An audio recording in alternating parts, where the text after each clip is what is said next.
ASEAN is increasingly making its presence felt in growing intra-regional trade.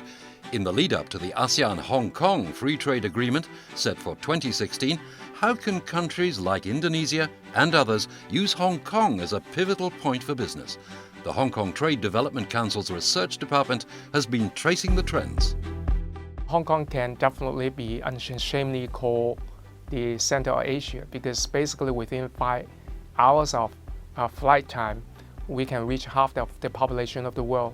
We have to take into account the fact that Asia, over the past decade or so, has become an integrated production base.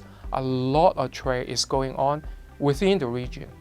If you take the developing countries trading with developing countries, roughly 40% of the trade in Asia is conducted within or between the developing countries.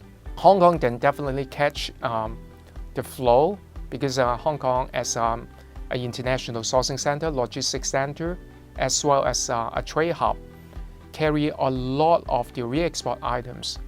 Well over 95% of our items are re-exports. Our exports are mainly denominated in re-exports. So that means when the trade in the region, when the pipe grows bigger and bigger, Hong Kong will benefit as a result. For those ASEAN countries, if they want to expand into China, they can try out Hong Kong just because Hong Kong speaks their own language. We speak the business language. That's an area where Hong Kong excels. And we have also observed a trend over the past few years. There are an increasing numbers of ASEAN countries making use of Hong Kong as a springboard for expanding to China. On a micro level, ASEAN companies are indeed more frequently making the trip to Hong Kong, like Indonesian brand designer Gregorius Vici at the Hong Kong Fashion Extravaganza 2015. Desain-desain saya yang elegan. My style is very elegant and have a lot of lace and embroidery. That is my signature. Basically, I want to learn and I want to explore more market rather than just Indonesia.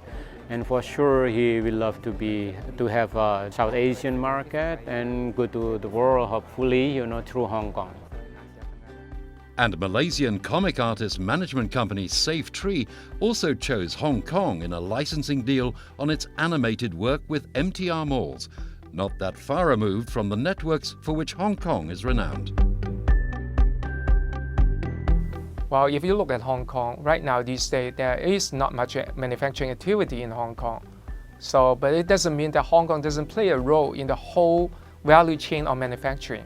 In fact, the very labor-intensive part has been scattered or exported to different parts of Asia, in particular the Chinese mainland hinterland. And some of the manufacturing activities are also carried out in different parts of ASEAN countries. Namely Vietnam or Indonesia. So if an Indonesian country, the companies want to take advantage of Hong Kong and tapping into the design talents and resources available in Hong Kong, so they are most welcome to come to Hong Kong.